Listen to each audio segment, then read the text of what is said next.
वर्षा ऋतु जब आती है तो नदियों का जितना भी जल होता है वो मतमैला हो जाता है। वर्षा के कारण सारी मिट्टियां जाकर के नदियों में मिल जाती हैं, जिसके कारण गंगा, यमुना, सरयू, कावेरी, गोदावरी, जितनी भी नदियां हैं सब मतमैली हो जाती हैं। और जब शरद ऋतु आती है तो शरद ऋतु में धीरे धीरे धीरे धीरे जो नदियों का रंग है वो स्वच्छ होने लग जाता है। जितना भी बहाया था पहाड़ों से मिट्टियों को वर्षा ने, उन सबको नदी धीरे धीरे साफ करना शुरू कर देती है। और कार्तिक आते आते जितनी भी नदियां हैं उन सब का जल अत्यंत निर्मल हो जाता है। हम तो ऋषिकेश में थे अभी, बिल्कुल नीली गंगा जी, ऐसा लगता था मानो बिल्कुल जैसे श्याम सुंदर ही श्याम वर्ण के होके बह रहे हों, ऐसी गंगा जी। यमुना जी में तो आजकल प्रदूषण हम आप सब लोगों ने बहुत कर दिया, इसलिए वैसी स्वच्छता का दर्शन नहीं हो पाता। गंगा जी में भी प्रदूषण तो हो ही जाता है, कानपुर से आगे जैसे ही बहने लगती हैं। वाराणसी, बंगाल आदि में यदि गंगा जी का दर्शन करें तो वहां पर भी गंगा जी इतनी स्वच्छ तो दिखती नहीं है। लेकिन वास्तविकता यही है कि कार्तिक का महीना जब प्रारंभ होता है शरद ऋतु के बाद, तो धीरे धीरे धीरे धीरे नदियों का रंग जो है वो स्वच्छ होने लगता है, पवित्र होने लगता है। और हमारे ब्रज की मान्यता ऐसी है कि यमुना हमारी कौन है, हम ब्रजवासियों की कौन है यमुना जी? हमारी बहू हैं। कन्हैया हमारे लाला हैं, कोई के सखा हैं, कोई के मित्र हैं, कोई के, ब्रजवासियों का तो लाला का ही भाव होता है, एक प्रकार से पुत्र जैसा भाव है ठाकुर जी के प्रति ब्रजवासियों का। और यमुना जी हमारे लाला की गृहिणी है, पत्नी है, तो हमारी कौन भई? हमारी बहू भई। तो जब बहू नई नई घर में आती है तो उसको मुंह दिखाई में कुछ दिया जाता है। तो मुंह दिखाई में हम क्या देते हैं? कोई सोने का सेट देता है, कोई हाथों के कंगन देता है, कोई कानों के कुंडल देता है, कोई साड़ी देता है, कोई चुनरी देता है, कोई अन्य अन्य सब माताएं लड़की का मुंह देखेंगे बहू का और फिर देखे अरे बड़ी प्यारी है, फिर उसको कुछ देते हैं मुंह दिखाई में। ऐसे ही हमारी बहू जो है यमुना, वो कार्तिक के महीने में बिल्कुल नवीन रूप धारण करके आती हैं वृंदावन में। तो इसका मतलब एक प्रकार से वो भाव है कि नई नई बहू आई है, तो नई बहू के आवे की खुशी में संपूर्ण ब्रजवासी ब्रज में मिलकर के और बहू को मुंह दिखाई देते हैं। तो देखेंगे कहीं चुनरी मनोरथ चल रहा है। और शाम को अगर आप यमुना जी का दर्शन करने जाओ तो दीपदान, यदि ऊंचाई से देखोगे तो ऐसा लगेगा कि मानो स्वर्ण के आभूषण पहन करके यमुना जी बह रही हैं। तो दीप की प्रज्वलता के भाव से ब्रजवासी अपनी बहू को आभूषण प्रदान करते हैं इस कार्तिक के महीने में। दीप दान करने का दूसरा भाव, हम सब ब्रजवासी मिलकर के अपनी बहू को आशीष प्रदान करते हैं और दीप देकर के कहते हैं अरे हमारी बहू यमुना, तुम निरंतर ऐसे ही प्रज्वलित रहो, ऐसे ही सदैव तुम्हारी जो ओजस्वता है वो सदैव ऐसे ही प्रज्वलित रहे, तुम सदैव सबको प्रकाशवान करो, तुम्हारे जीवन में सदैव प्रकाश रहे। इस भाव से दीपदान करते हैं कार्तिक में। अनेकों भाव कार्तिक मास के हैं। यमुना का पुलिन और वृंदावन धाम, श्रीमद् भागवत की कथा, ये सब संयोग कल भी मैंने कहा ठाकुर जी की कृपा से सुव्यवस्थित हुए हैं। कल हम लोगों ने कथा में महात्म की चर्चा सुनी थी। आज कथा में प्रथम स्कंद से हम लोग प्रारंभ करें और फिर ये चर्चा विस्तार से चलती रहेगी। श्रीमद् भागवत का प्रथम स्कंद और प्रथम स्कंद का प्रथम श्लोक, सब लोग इस श्लोक को वंदन करते हुए श्रवण करें। ओम नमो भगवते वासुदेवाय। जन्माद्यस्य तोऽन्वयादितरतश्चार्थे स्वविज्ञस्वराट् तेने ब्रह्म हृदय आदिकवये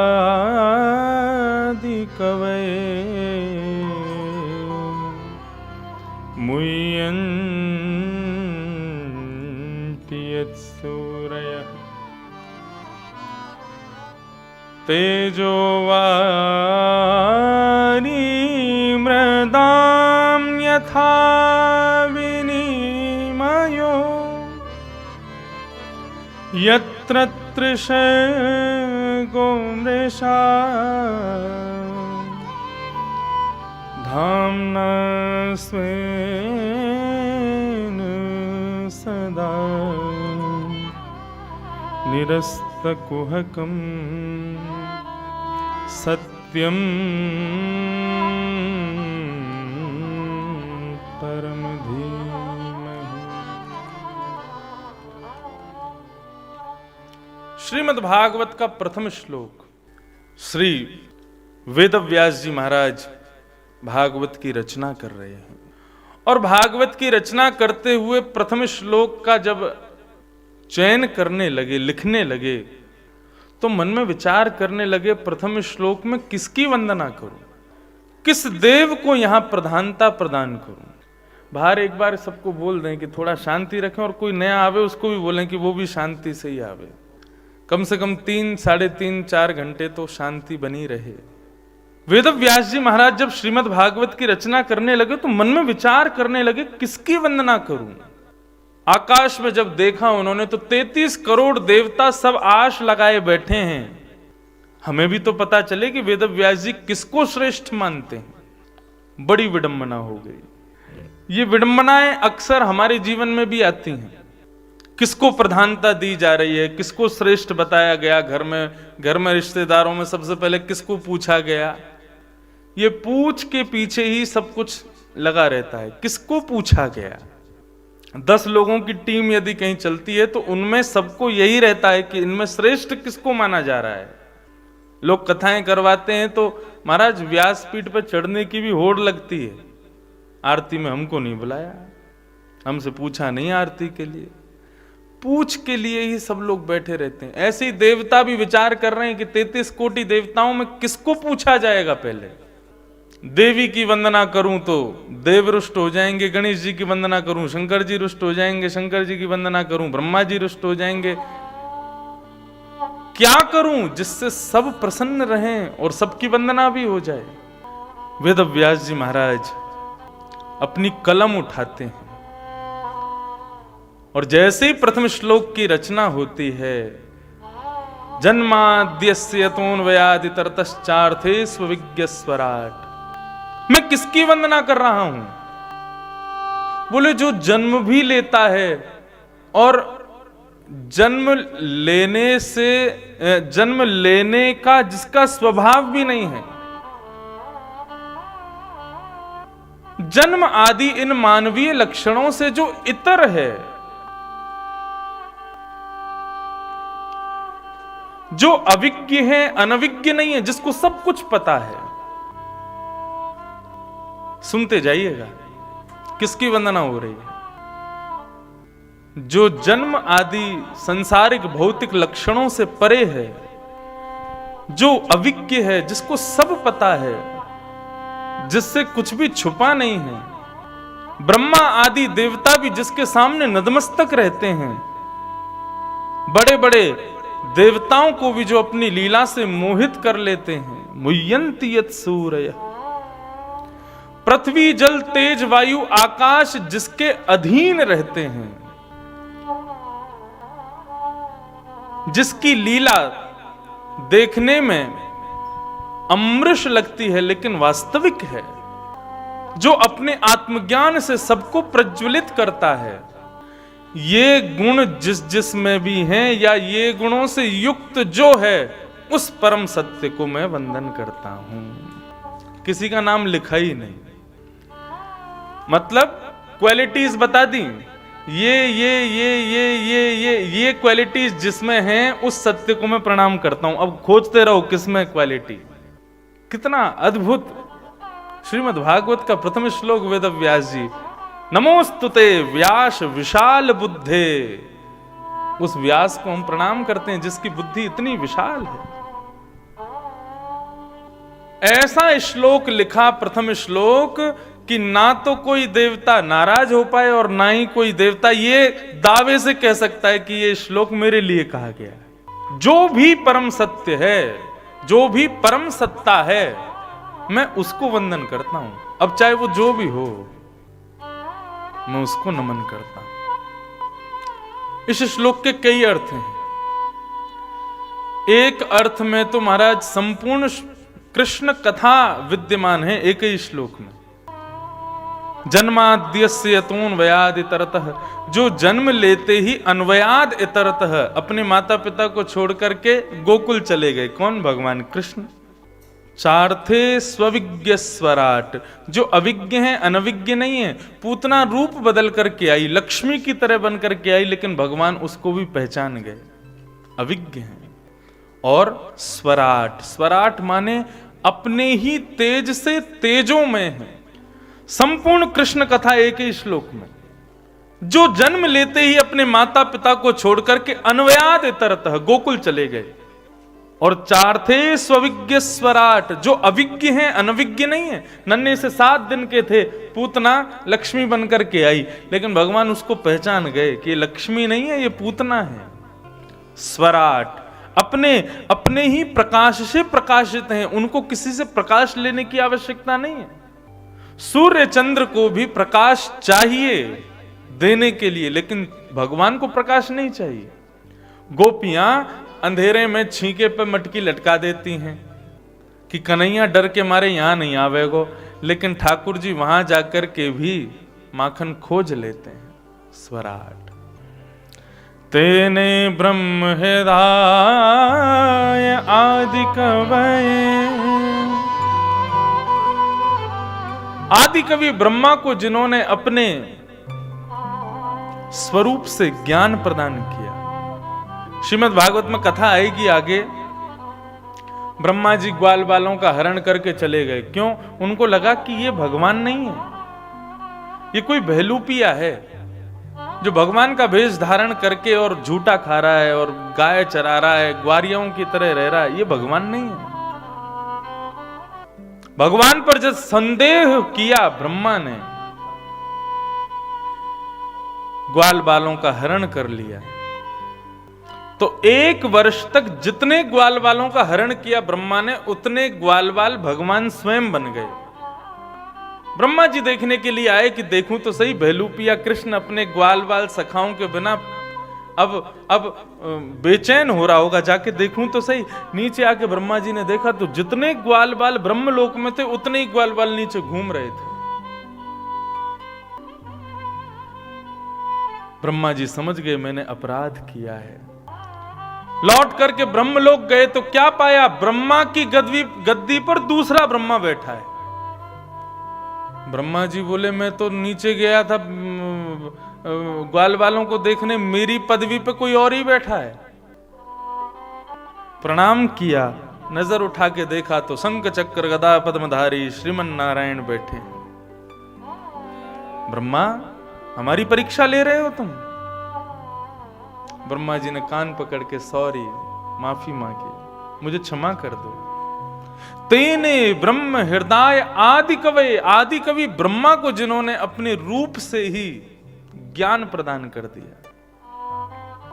अद्भुत स्तुति गाई है ब्रह्मा ने। अब आप सोचो, हमको बुद्धि, हमको चालाक किसने बनाया? मानव बहुत चतुर होता है।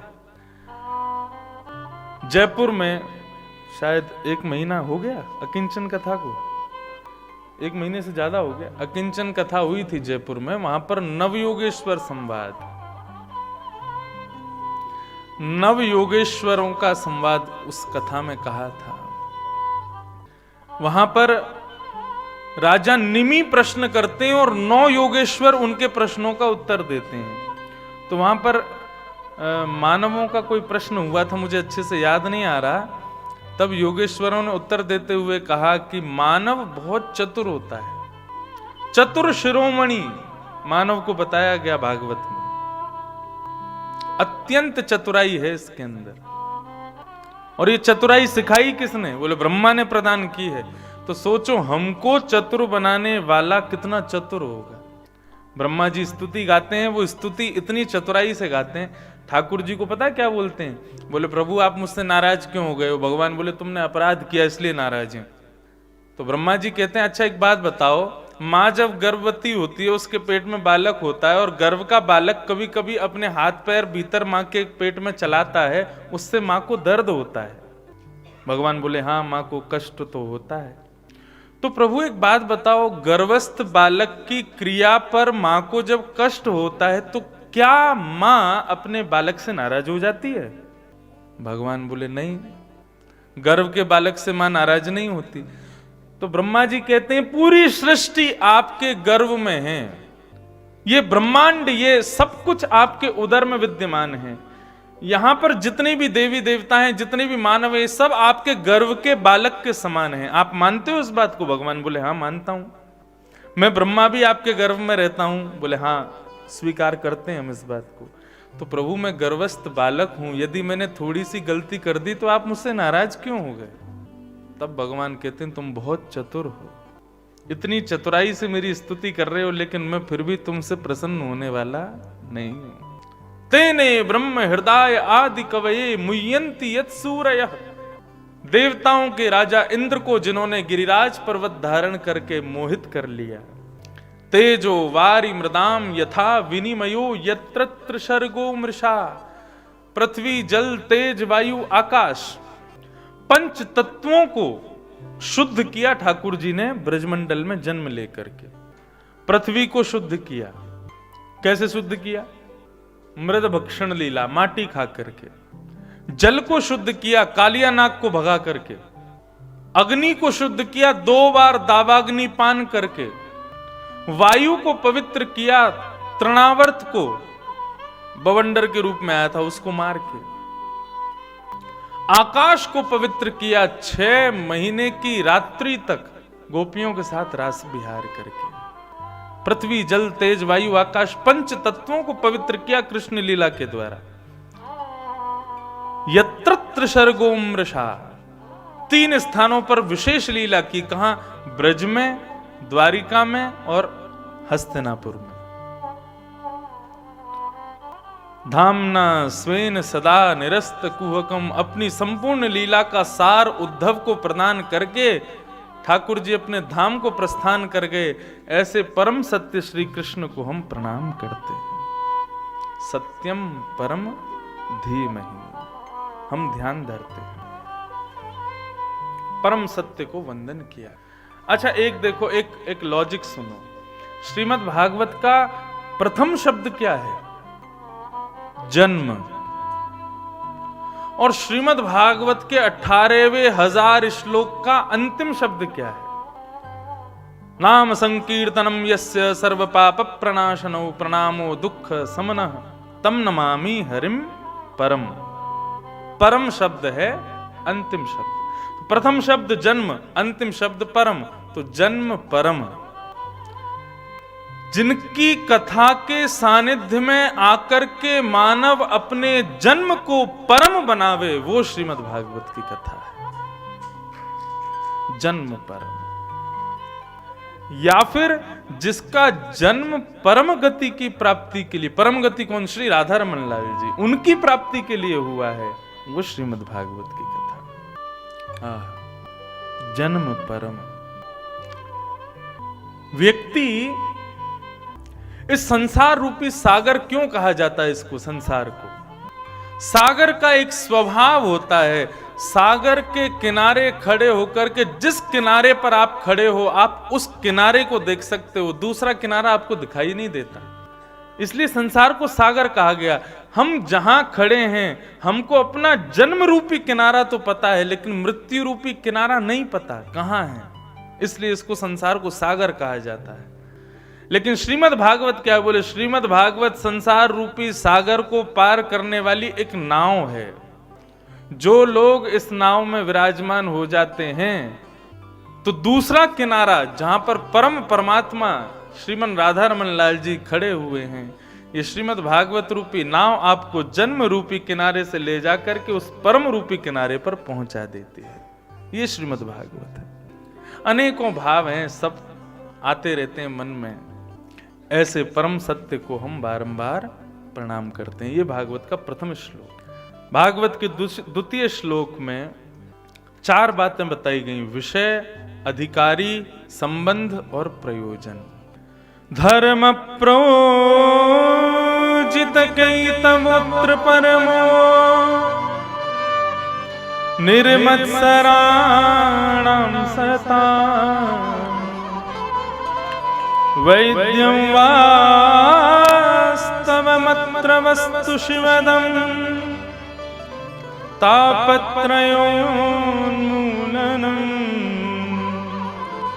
श्रीमद्भागवते महामुनिकृते किं वा परैरीश्वर सद्यो हृद्यवरुध्यते प्रकृतिभिः शुश्रूषुभिस्तत्क्षणा।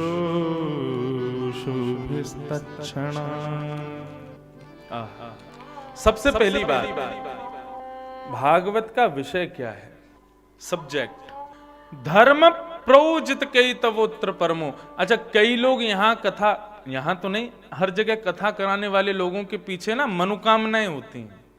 कई लोग कथा क्यों कराते हैं? बोले हमने बोल रखा था हमारा ये काम हो जाएगा तो हम कथा करवाएंगे। जो इस प्रकार से कथा करवाते हैं ना, उनको स्वार्थी कहा जाता है। भगवान कहते हैं तुम्हारी मनोकामना पूरी नहीं होगी तो कथा नहीं करवाओगे, पूरी होगी तो करवाओगे। हे गिरिराज जी, हमारे अगर बेटा का ब्याह हो गया तो हम दूध की धार चढ़ाएंगे। प्यारे गोवर्धननाथ कहते होंगे नहीं होगा तो नहीं चढ़ाओगे। हे दुर्गा मैया, हम सोने का छत्र चढ़ाएंगे। कब चढ़ाओगे? बोले हमारा व्यापार बढ़िया चल जाए। व्यापार बढ़िया नहीं चले तो मत चढ़ाओ, नहीं चढ़ाओगे। ये स्वार्थी तो है। श्रीमद् भागवत कराने के पीछे कोई उद्देश्य नहीं होना चाहिए। श्रीमद् भागवत का विषय कहता है धर्म प्रोजित कैतवोत्र परमो, जिसके सुनने से हमारे हृदय में परम धर्म का बीज आ जाए, वो श्रीमद् भागवत का विषय है।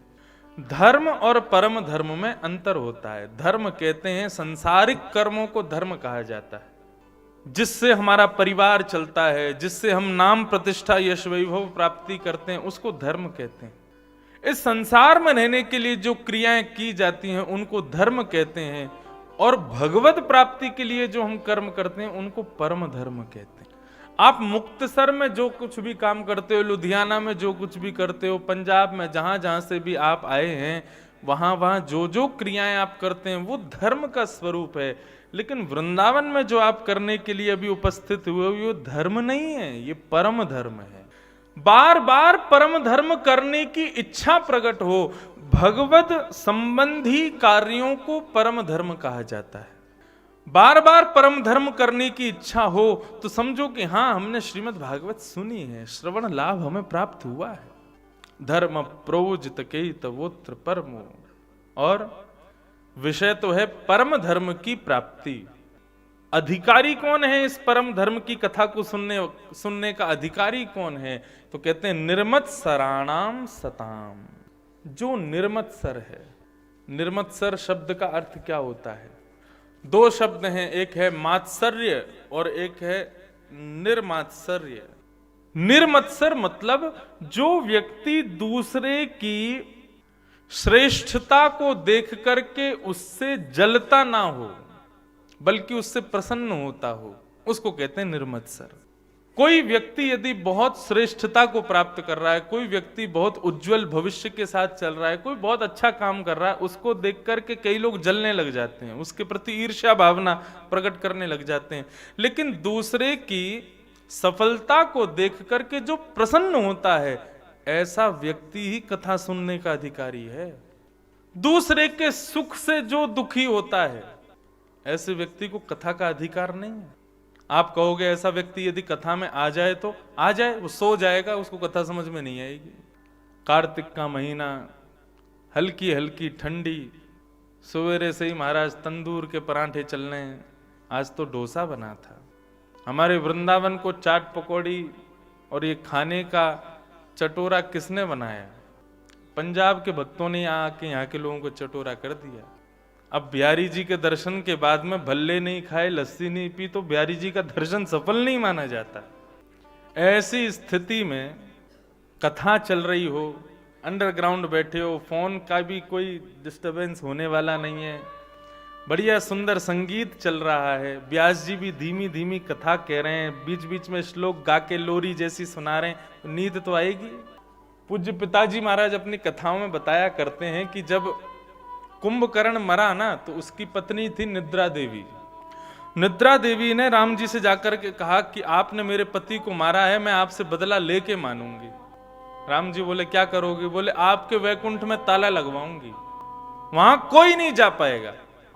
राम जी बोले कैसे करोगी ये काम? बोले वैकुंठ कौन जाता है? बोले जो कथा श्रवण करते हैं वो वैकुंठ जाता है।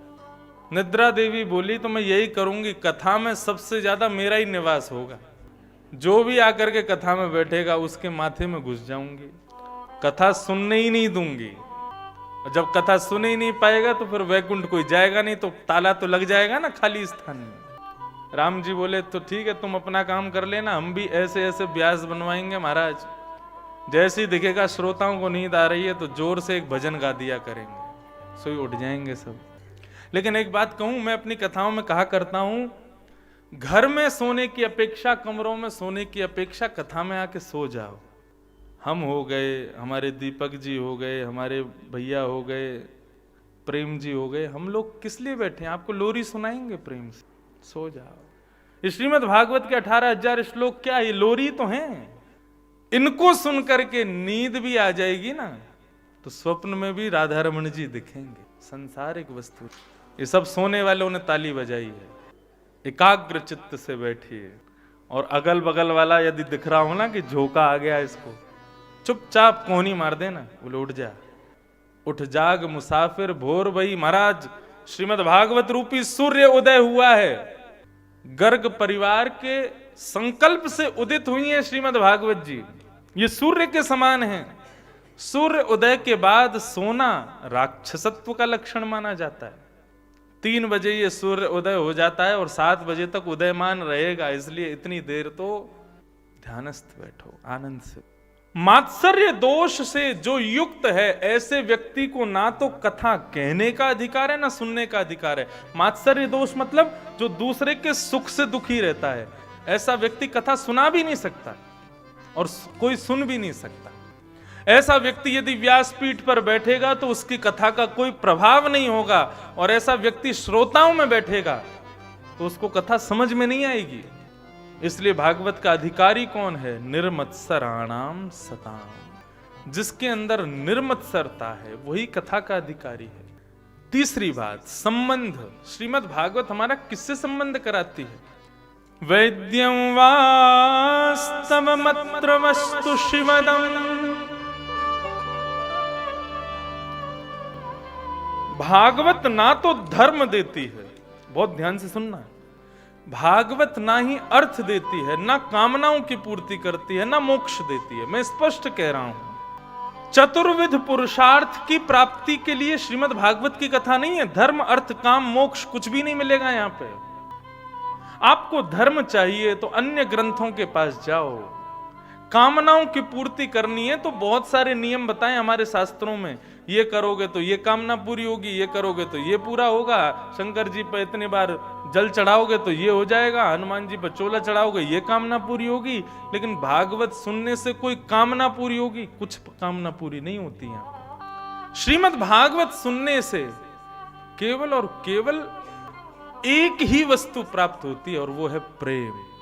बस यहां और कुछ नहीं मिलेगा, ना धर्म मिलेगा, ना अर्थ मिलेगा, ना काम मिलेगा, और ना ही मोक्ष मिलेगा।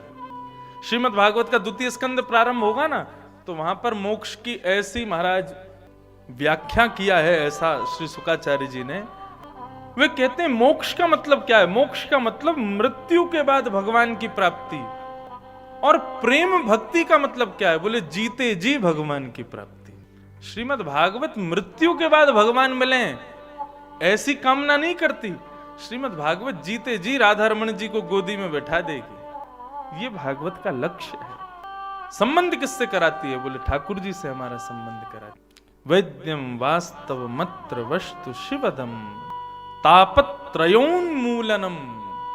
3 प्रकार के तापों का जो उन्मूलन कर देती है। श्रीमद् भागवत की कथा में कोई देह से दुखी व्यक्ति बैठा हो, 1 घंटा यदि ध्यान से कथा सुन ले तो उसका सिर दर्द, बुखार, जुखाम सब ठीक हो जाएगा। श्रीमद् भागवत की कथा में कोई मानसिक दुखी बैठा हो, 1 घंटा कथा सुन ले तो उसका मानसिक दुख दूर हो जाएगा। श्रीमद् भागवत की कथा में कोई दैविक ताप से दुखी बैठा हो, वह भी सुखी हो जाए। 3 प्रकार के तापों का जो उन्मूलन करती है श्रीमद् भागवते महामुनि कृते किंबा परैरीश्वर सद्यो हृद्यवरुध्यते प्रकृतिभिः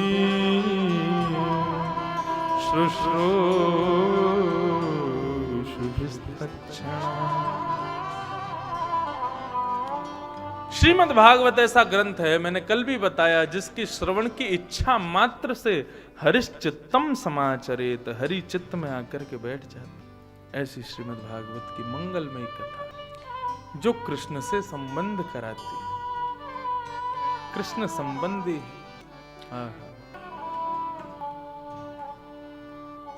तुम्हें छोड़ सुन नंद दुलारे, कोई न मीत हमारो। भागवत की सन्निधि में आने के बाद श्रोता यही गाता है। वो संसार के लोगों से आशाएं छोड़ देता है, फिर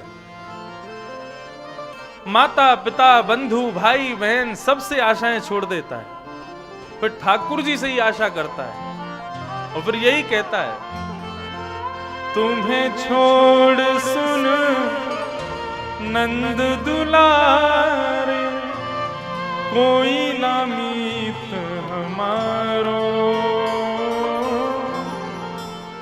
आखिरी आश यही जीवन की, पूर्ण करना प्यारे।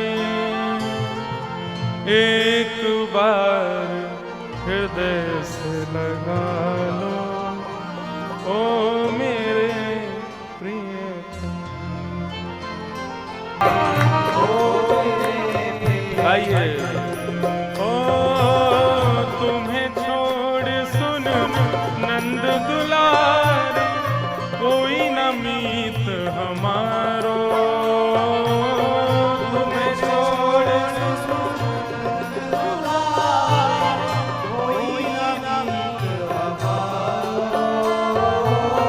किसके द्वारे जाए पुकार, और न कोई सहारो।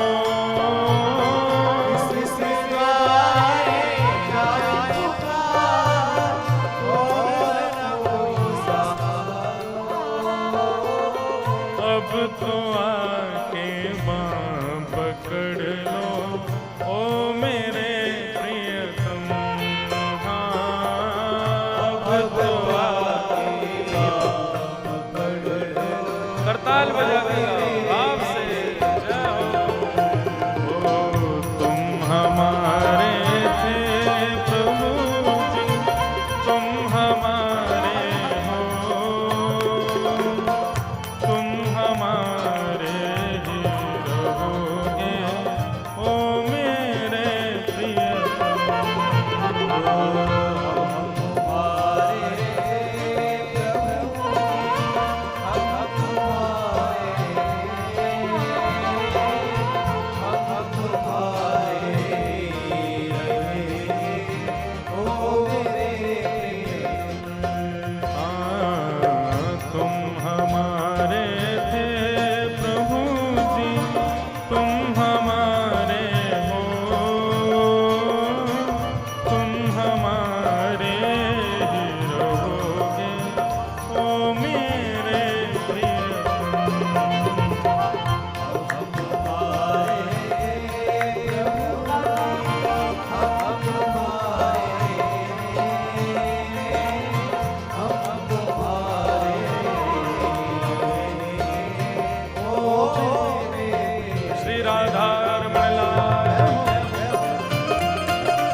सब जग छोड़ा, तुम संग नाता जोड़ा।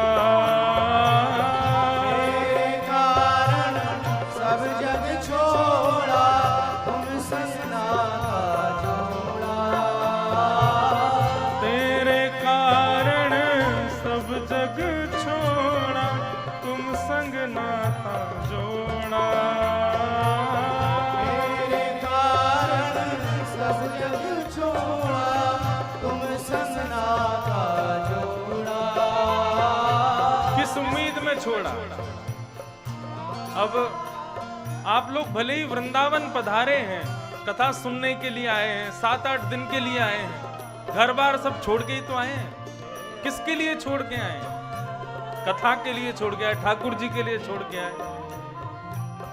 आशा हमारी क्या है? आशा हमारी कोई ज्यादा बड़ी नहीं है, केवल एक ही आशा है। क्या? ओ एक बार प्रभु हंस के कह दो, तू मेरा मैं तेरा। एक बार प्रभु हंस के कह दो, तू मेरा मैं तेरा। एक बार प्रभु हंस के कह दो, तू मेरा मैं तेरा। एक बार प्रभु हंस के कह दो, तू मेरा मैं तेरा। साची प्रीत की रीत निभा लो, साची प्रीत की रीत निभा लो, साची प्रीत की रीत निभा लो, साची प्रीत की रीत निभा लो।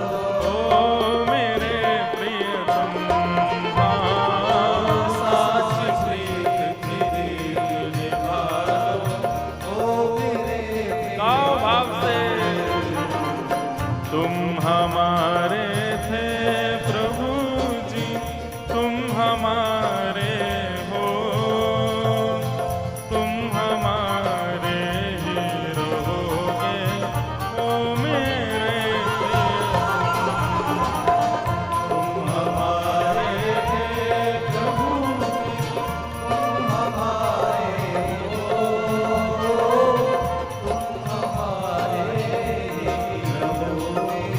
ओ मेरे प्रियतम, हम तुम्हारे थे प्रभु जी, हम तुम्हारे हैं, हम तुम्हारे ही रहेंगे। ओ मेरे प्रियतम, तुम्हारे हैं प्रभु जी, हम तुम्हारे हैं, हम तुम्हारे रहेंगे। ओ मेरे प्रियतम,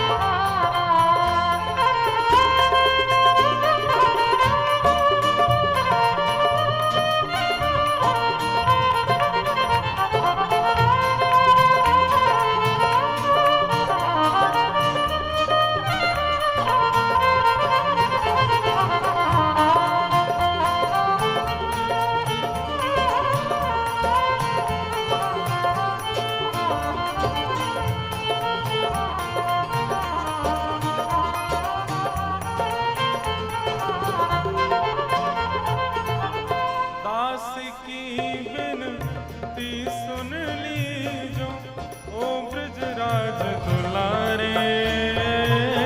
दास की बिनती सुन लीजो, ओ ब्रजराज दुलारे। दास की बिनती सुन लीजो, राधा रमण हमारे। दास की बिनती सुन लीजो, राधा रमण हमारे। आखिरी आश यही जीवन की पूर्ण करना प्यारे।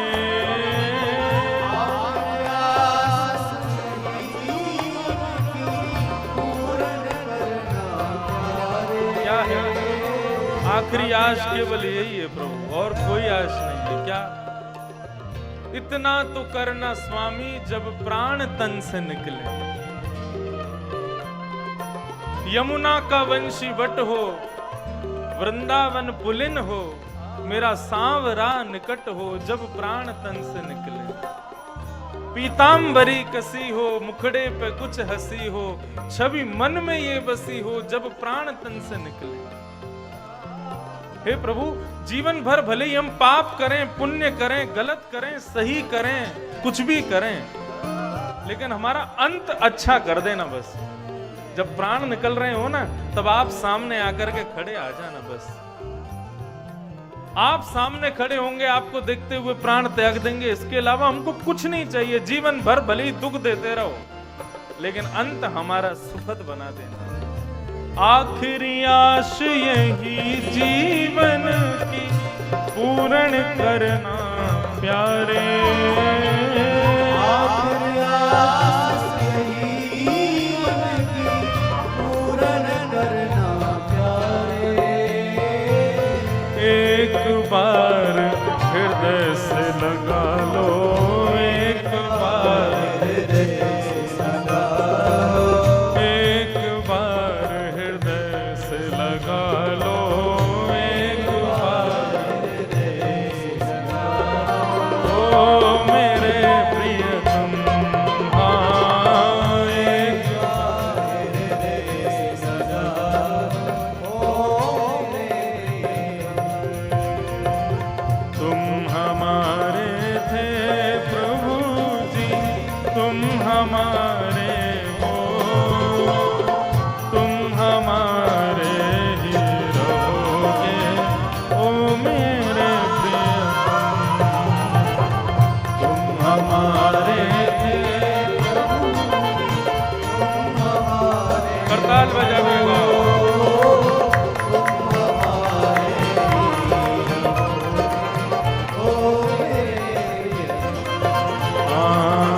हम तुम्हारे थे प्रभु जी, हम तुम्हारे हैं, हम तुम्हारे ही रहेंगे, ओ मेरे प्रियतम। तुम्हारे थे प्रभु जी, हम तुम्हारे हैं, हम तुम्हारे ही रहेंगे, ओ मेरे प्रियतम। ओ हम तुम्हारे ही रहेंगे, ओ मेरे प्रियतम। हम तुम्हारे ही रहेंगे, ओ मेरे प्रियतम। हम तुम्हारे ही रहेंगे, ओ मेरे प्रियतम। हम तुम्हारे ही रहेंगे, ओ मेरे प्रियतम। श्री राधा रमण